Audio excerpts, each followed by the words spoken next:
Guide to Mixing Metal at Home, Episode 5, Part 1, which is going to cover the final mix and mastering. It's going to be a two-part episode again. Part 1, we're going to cover the stock plugins and free VSTs that are available to help you do this at home. Part 2, I'm going to cover what you should buy if you do want to spend a bit of extra money. Unfortunately, this is one area where money does equal quality, and if you do spend some money or do want to spend some money on anything to make your final mix sound better, this is the stage to do it. And in Part 2, I'll cover what I've bought myself in the past to help and the best plugins that I've found to make your mix sound as professional as possible. Before we begin with the actual process, I want to say a quick note on what I mean by the term mastering. I've used the term mastering in the title because most people searching for ideas and tutorials on what I'm covering will also use the term mastering when they're looking for this. There will also, on the other hand, be people who take the attitude, what the hell is he talking about? It's not possible to master at home. Now, both these views are correct in a way. If you look up mastering, it's quite a hard process to define in a dictionary or encyclopedia. It will involve things such as cleaning up the mix a bit by analysing track statistics for panning, frequencies, phasing, that sort of thing. Mastering engineers help normalise the sound of all the different songs on an album so that they sound like they are together and played at the same time, etc., etc. And they make music sound the same whether it's played on headphones or a car stereo or a proper club sound system, which is a very hard skill. It's always going to be associated with making the track louder as well, which is what a lot of people want to get out of mastering as well. And there are two important things to remember when you approach mastering at home, and they are, firstly, that loudness is not the most important thing. Clarity must always come first. There's no point having something loud if it sounds rubbish, frankly. So get your clarity right and your balance right first, and then come towards looking at how loud you can make the piece. And the second point is, unfortunately, you're never ever going to be able to master like a mastering engineer does in a mastering studio. There are two things working against you here. The first is, frankly, money. They spend tens of thousands of pounds on equipment that we could never dream to afford of at home, and the sad fact is that that equipment, being very expensive, simply sounds better and it gives better results. There's no way around that. The second thing is that they work in a mix of the digital and analog domains. At home on a DAW, we're purely working in digital. A mastering engineer will have a lot of expensive analog kit that they use, and there are certain things you can still do in the analog domain that you can't get away with in the digital domain. And this is one of the key elements of loudness, which is one reason you'll never get your home mix as loud as a commercial mix, because they do some clever tricks with analog that we just can't do. So as long as you bear these things in mind, what we're really trying to do when we talk about mastering at home is that we're going to use some techniques and plugins, get that final mix polished, make it all gel together properly, and make it a bit louder, a bit beefier.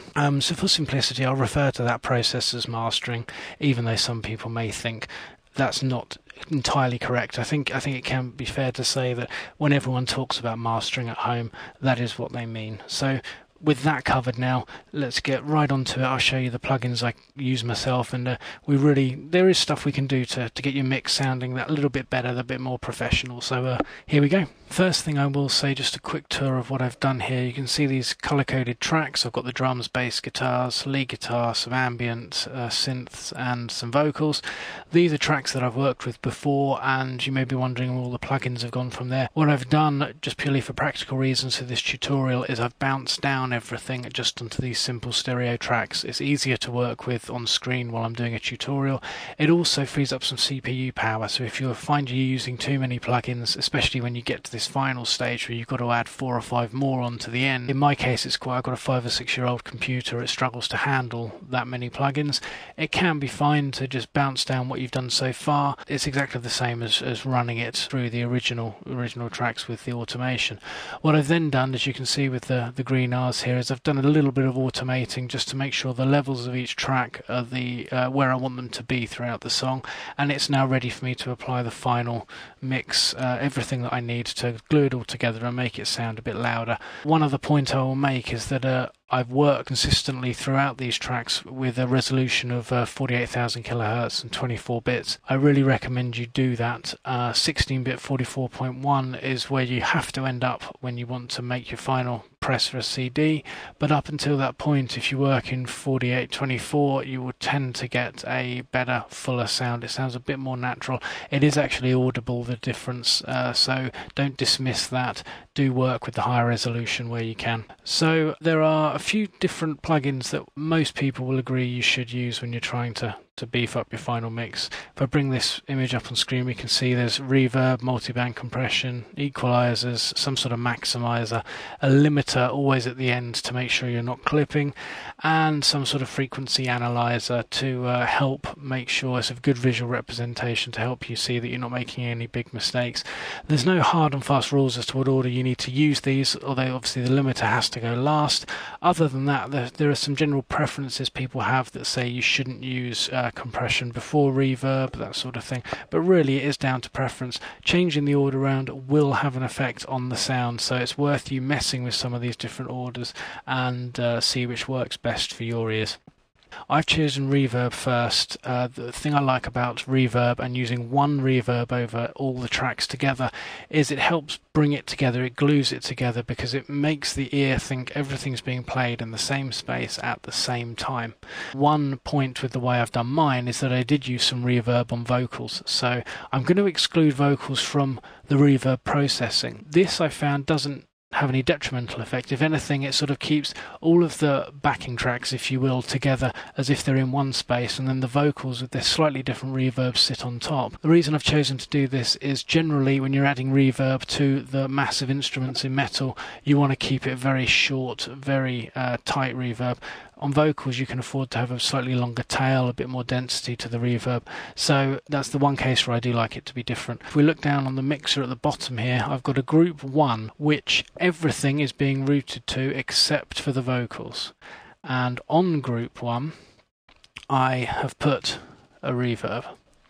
And I've used the Cubase Reverence, which is the best reverb available in Cubase. It's the one I suggest you use. They do have a Metal Master preset, which, as you can see, has a very short tail. Not going to add a great deal of density to the sound, but what it does, it fools the ear into thinking everything's being played in the same space. It gels it together nicely so that you feel like everything's coming from the same place at the same time. If we give that a quick listen with and without.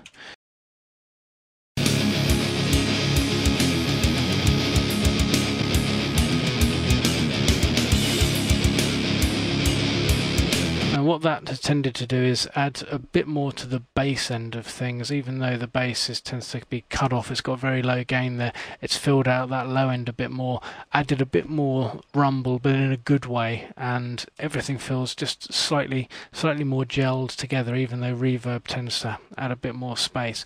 Works very well for that. Once everything's gone through group 1, I'm now working effectively with just 2 tracks, my vocal track and my group 1. I then put both of them through a multiband compressor. The compressor will further glue now the vocals with group 1 together. This second group, which everything's going through, is my final phase before the stereo out. What I'm also doing, as you can see, is a fairly sharp cut off from about 50 Hertz down to completely roll off that low end. What we want to do, you can't really hear anything below 30 Hertz, so that's redundant energy, so you want to get rid of that completely. And if you have quite a steep rise up to about 40 or 50 Hertz, it's not too audible, but it gets rid of all that low end energy we don't need. We don't need to be sending that on for further compressing and what have you later on down the line. Multiband compressor, again I'm using the stock Cubase one. It's not bad for the job. You do have to be very careful with multiband processors though. Easy to mess up your mix, and as you can see here there's nothing too major going on. What you need to do when you're working with a multiband compressor, the best thing is to solo a channel. I've got this set for my bass frequencies, for example. Raise and lower it till you can hear what's going on. Raise it up quite high, you can hear what effect the multiband compressor is having on that particular channel. Adjust the compression amounts, the threshold and the ratio till you're happy with what they're doing, and then pull that down to a sensible level. I've got nothing going up more than maybe 1 and a bit dB there. And on the ratios, they've all settled around the 2.5 mark. You don't want to take it much further than that. You don't want to be going too extreme with this, because most things have already been compressed when they've been mixed down earlier on. Well, this again will further tie all the frequencies of the different tracks together, make it feel like it's all coming from the same sort of space, and then just set your output accordingly so that at the bottom, group 2, it's not going to be clipping, which it won't. I'll reset these here. The other advantage of sending things through groups as you go is you can adjust the faders so that nothing's ever clipping as you go. It's easy, quick way of doing that. So we've got our reverb on group 1, and then vocals in group 1 sent through the multiband compressor on group 2. If I give you a play of that, you can then hear how that multiband compressor is adding to the sound.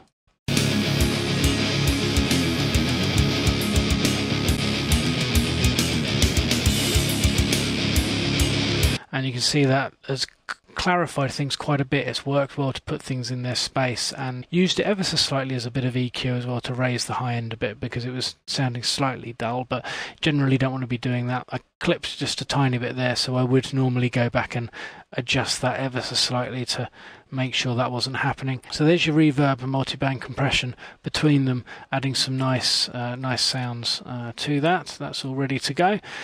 Group 2, which is basically everything through the multiband compressor, then goes to the stereo out.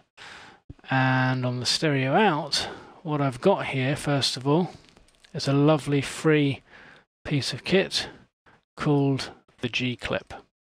Now, the GClip is a maximizer of sorts. A lot of people don't like using maximizers, but really I think when you're working at home you don't have much choice. It's the only thing really open to you to help you get things as loud as you possibly can without ruining them. The GClip is one of the best ways of doing this. It's basically a free maximizer, and it's got a wonderful graphic display here. So if we get things started, we can see while it's playing what's going on here. So get that playing.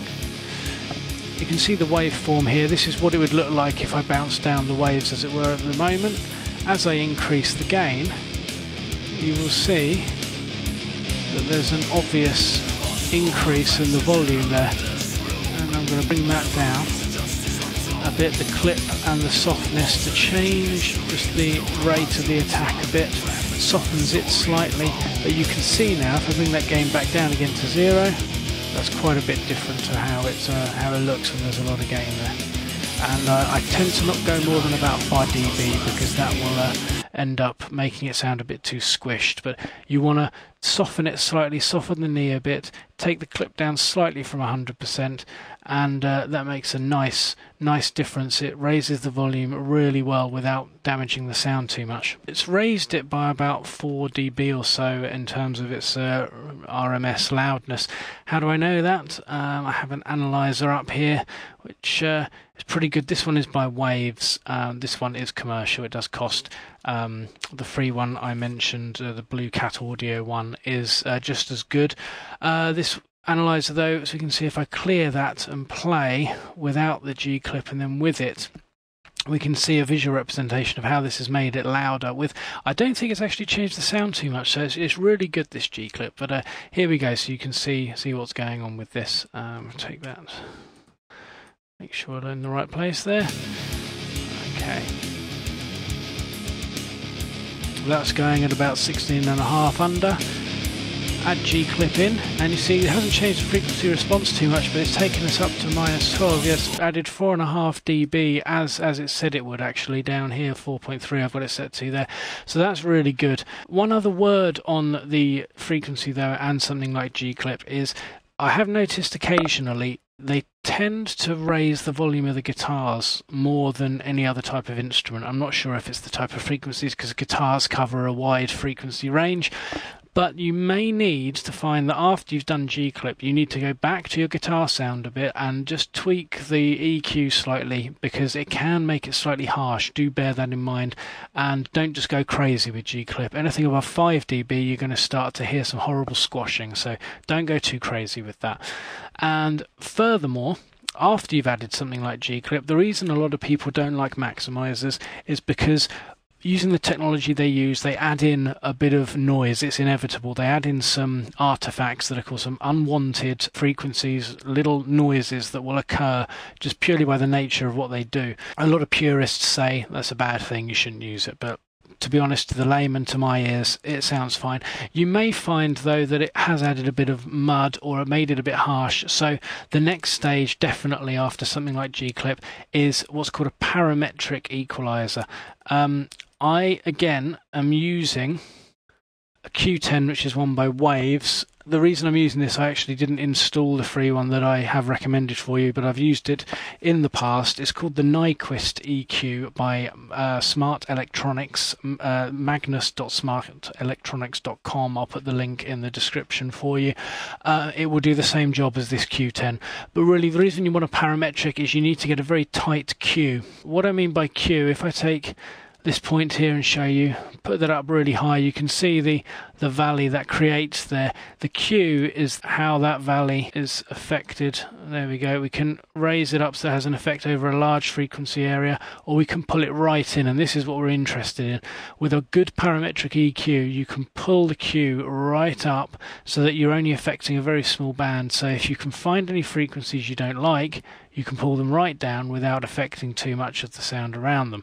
And that is what I've done here. There's a few areas you can see where I've just notched out a tiny bit of EQ, also rolled off the end again, because even though we rolled it off previously, here once we've added GClip in, it may have raised some of those low frequencies again, rolling off from the very low frequencies starting around 50, pulling that down so that there's no lost energy there.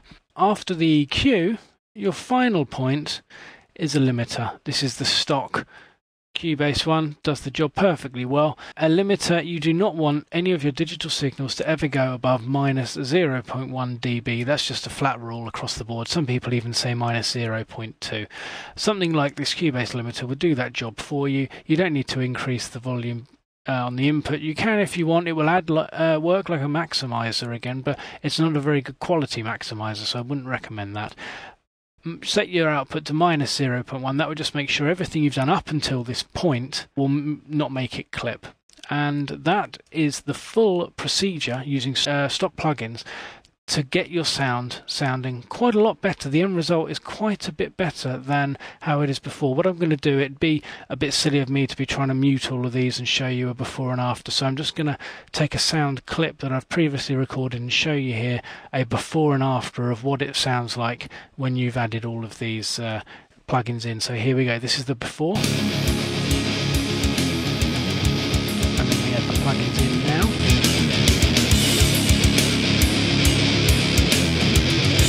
Pretty marked difference, and one that I'm actually very pleased with, especially as that cost no money at all to improve. And to show you how that has affected the actual waveform with the processing we've done, this is a bounce down of the original mix if I mix everything down without any of those processes that I've shown you this afternoon. And this second one is how the waveform looks afterwards. So you can see there's quite a difference there. That's a lot bigger, uses up a lot more of the available space, and it doesn't sound too bad at all really, considering everything was free. But unfortunately, as I said with mastering, everything will be even better if you can maybe spend some money on a few choice plugins to really add some quality to the sound. So part 2, which will be coming out shortly, will cover the plugins that I use that are commercial, that do cost some money, but are the ones worth getting if you want to buy something that really will help your music stand out a bit. So hope you enjoyed this episode, hope it was some help for you, and see you for the next one. Cheers.